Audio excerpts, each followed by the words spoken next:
Alrighty boys, you clicked on this video, you probably are struggling against this wheel boss, but don't worry, he's not that bad as long as you understand the mechanics. And without further ado, let's get straight into the guide. Alrighty boys, so let's go ahead and talk about the mechanics for this fight. So, starting off with the power mechanic, it is essentially just the boss's stacking mechanic. If you guys have played past previous event bosses, you will remember something similar to this. But TLDR, the lowest stack he can have is 0, highest being 100. The higher the power, the bigger the buff that he gives himself will be, aka a higher attack buff and the higher defensive buff. And you don't want that. You want him to be at the lowest power as you possibly can have him at, because lower power means the less damage he will do to you and the less tankier he is. So you can inflict more damage that way. So how does he gain his power and how does he lose his power stacks? Well, TLDR, in order for him to get his power stacks, he has to attack you. And in order to take away his power, you have to attack him. Alrighty, so let's go ahead and talk about the boss himself. So this boss has 3 fundamental attacks he cycles through. He cycles through the Steel Barrage, which is a AoE physical move, the Merciless Crush, which is a single target phys move, and the Charge Wave, which is a high damaging physical AoE move that can crit. So the thing is, this boss does have a charge mechanic where he will prepare for a huge action one turn after. In that situation, the turn after, he will do the Charge Wave, and he will have a guaranteed follow-up with Merciless Crush. Whenever that happens, I recommend you guys proc your defensive buffs, your shields, guard, whatever you have to do to survive. And then off of that preparation stance, he will do his Steel Barrages. And heck, I haven't even gotten to the crazy part yet. So in Phase 3, he has a mechanic called Omen, where, hey, if you thought the Charge Wave was bad, man, Omen has higher damage values. It's an AoE move. It can crit. It just does so much more damage. So yes, this boss does have like a secret 4th attack, but that's tied to Phase 3. And now let's talk about the ads. The ads do basically nothing. They just have the Steel Barrage, and they influence how the boss does against affinities in Phase 3. But we'll talk about that more once I show you guys how to deal with each phase. Alrighty boys, so let's go ahead and explain to y'all how to deal with each phase in this fight. So Phase 1, pretty self-explanatory. You keep attacking the boss so that his power is low. Whenever he prepares for another action next turn, you guard, you shield, you proc a defensive buff, anything to keep you surviving. You rinse repeat until you hit Phase 2. Phase 2 is literally the exact same thing as Phase 1, except this time, the boss gains double the amount of power every time he hits you. And if you accidentally get his power at 80, well, that power will remain permanent throughout the whole entire second phase, along with the buffs that you get from reaching the power of 80. So you definitely don't want this guy to hit 80 permanently, because he can deal a lot more damage at 80 power than he can at like 20, 40, 60 power. So be careful with that. So TLDR, just keep doing everything in Phase 1, but be more aggro in Phase 2 so that he doesn't get to 80 power. Shield, proc a defensive buff. Whatever you have to do to survive his, preparation for the next action mechanic. And then you hit Phase 3. Phase 3 is where things get interesting. He will summon 2 ads. Those 2 ads will essentially make the boss be resistant to all affinities.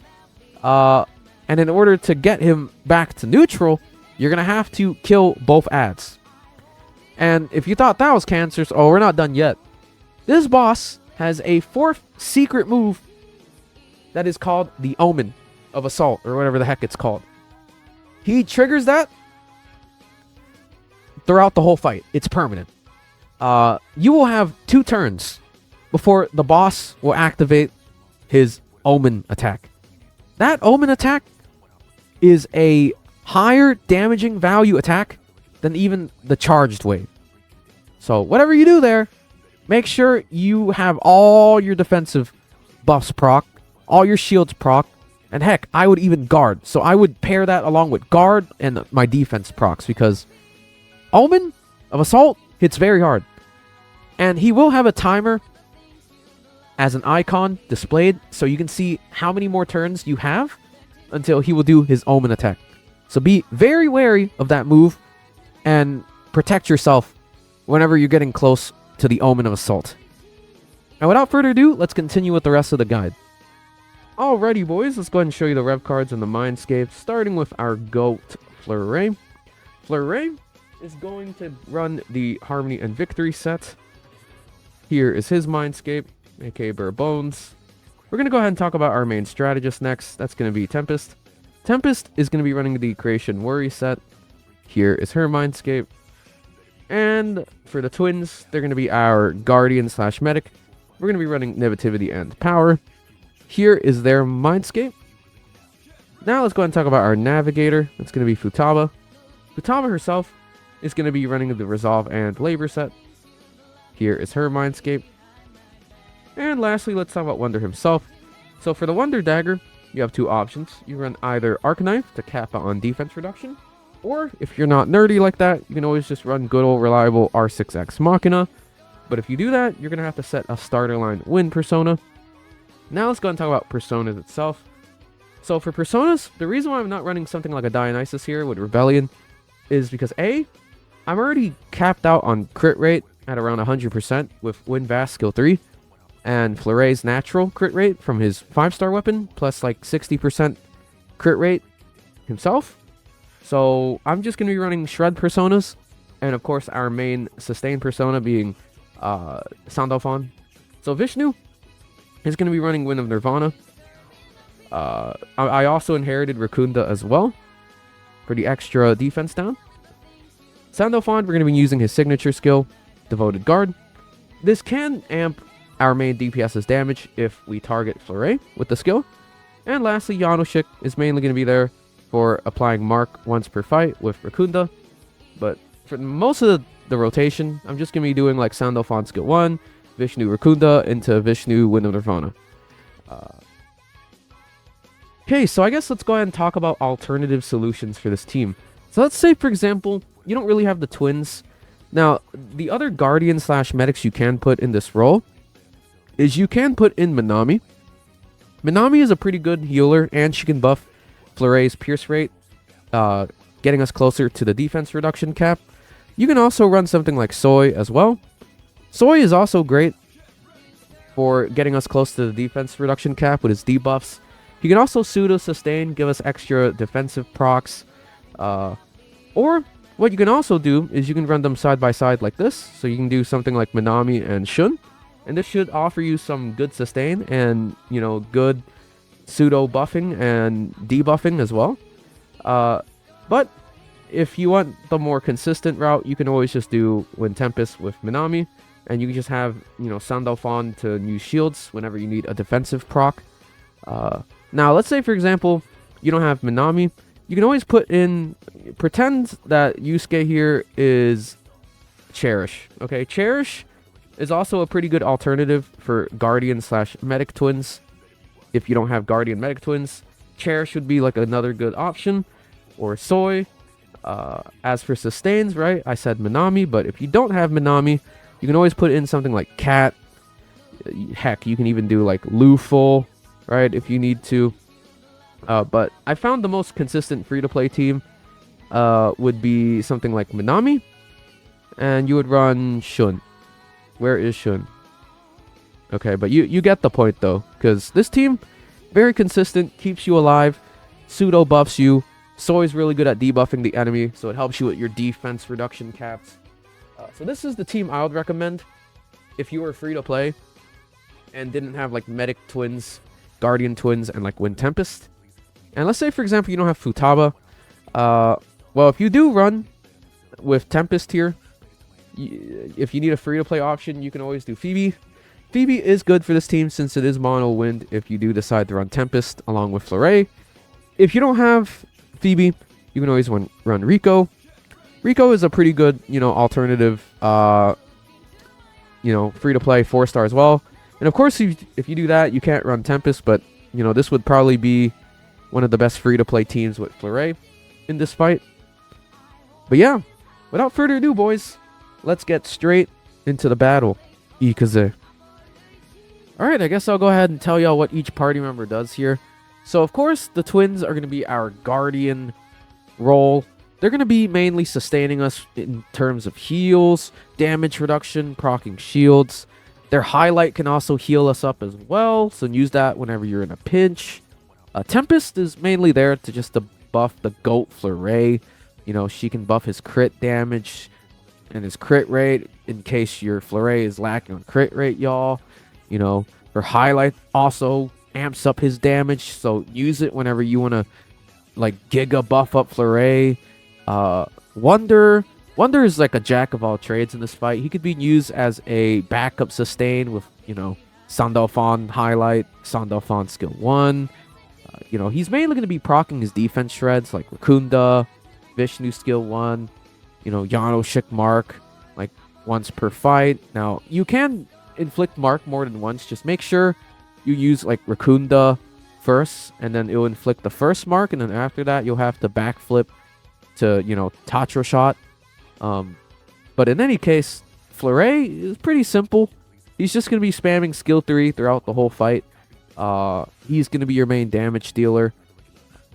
Now, in terms of how you should be approaching phase 1, you should just, keep attacking him, reducing his power to as low as you can, and, heal up / guard, block, proc a shield whenever he does his preparation for the, the charge attack.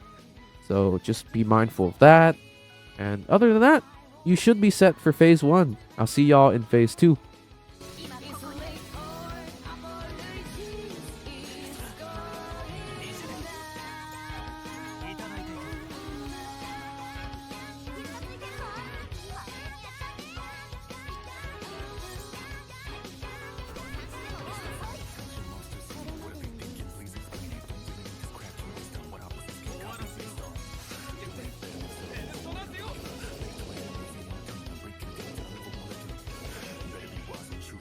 Alrighty, boys. Welcome to phase 2. Like I said, the only real difference in phase 2 is he just gets double, the power from attacking you. But don't worry, with this team, you have to attack them at least once per action. The twins, in order to get their defense reductions, their heals, their pierce, their shield, all their skills have to attack the boss. Rico, since we're playing the wind team at A0, needs to do skill 1 every turn or so often. So this boss won't get to 80 stacks that easily unless you decide to run a double healer team with Fleuret, Wonder. Then you'll have to be careful with his powers, right? Manage it well. But other than that, you should be fine. Just, keep an eye out for his charging attack when he prepares, and you should be A-okay. And then I did forget to mention this, but highlight rotations really don't matter. As long as you live, right? I would prioritize sustaining with something like a Sandalphon highlight, like a twins medic highlight over getting extra damage, because sometimes being greedy like that can cost you, the fight. That did happen to me a couple of times, so do be warned, y'all. And I'll see y'all in phase 3.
Okay, fellas, welcome to Phase 3.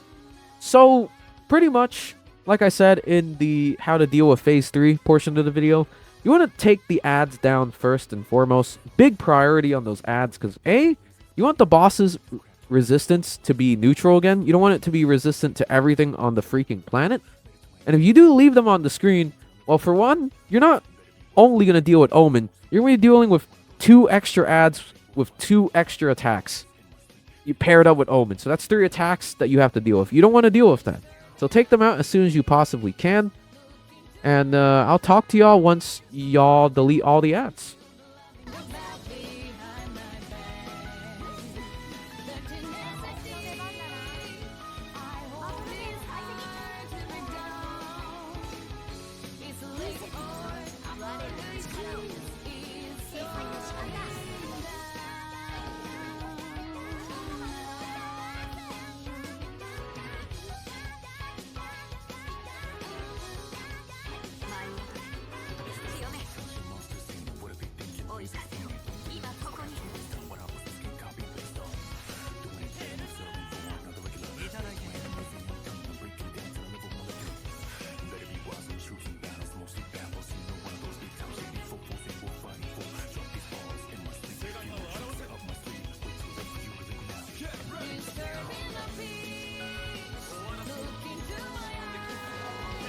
Alrighty, fellas, congratulations on making the boss and his affinities neutral.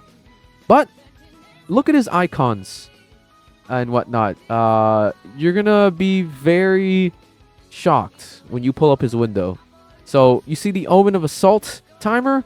Well, be careful, because if you see that timer on his buff/debuff icons, you want to make sure you have all your shield procs, your defensive procs ready for whenever he does that massive AoE. He usually takes about 2 turns in order to do that AoE. It will tell you how many turns left he has before he procs that Omen of Assault.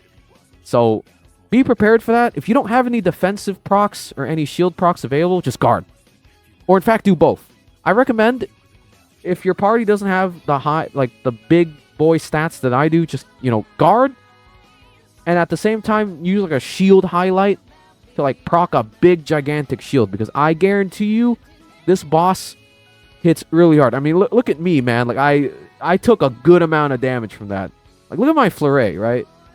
So just be warned, y'all. Just guard and shield and proc your defenses both at the same time, because I'm warning you, with 100 power plus the Omen of Assault, dude, I'm an endgame player with like all my units built with all the right substats, and I still like ate a ton of damage from that. So yeah, guys, good luck.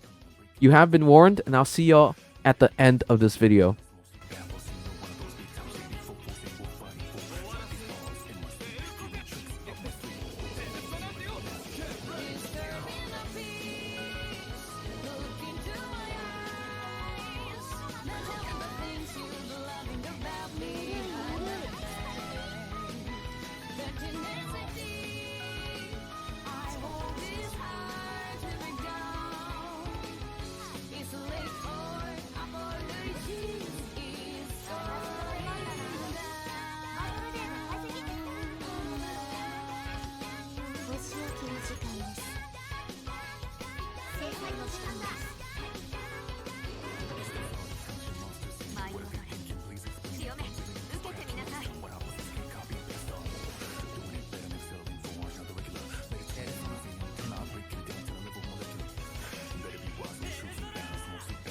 Well, boys, if you've made it this far, well, congratulations, guys. You're almost there at the finish line. Just maybe 1 or 2 more hits from your main DPS, and this fight is practically over. I'm not gonna lie, this fight wasn't so hard. It's just the phase 3 that can catch you lacking if you don't pay attention to his like Omen of Assault turns. If you don't, well, you can get caught in 4K like I did. But yeah, congrats, y'all. GG's. Alrighty, boys. Thank you so much for watching this video. Not gonna lie, I'm so glad my GOAT Fleuret is still usable to this day. Like, my goodness. Like, he is so fun to play paired with Wind Tempest. And yeah, if you guys do have any questions about this guide, leave it down in the comment section below, and I'll get to you as fast as I can. And if you really like this one, maybe give me a sub. We are close to 700 subscribers on YouTube, y'all. It would make me very happy if you press that button. But other than that, look forward to future videos. I am planning a couple of other guides down the line, some video essays, just a lot of fun things, maybe a few collabs. You'll see. And until the next one, y'all, deuces.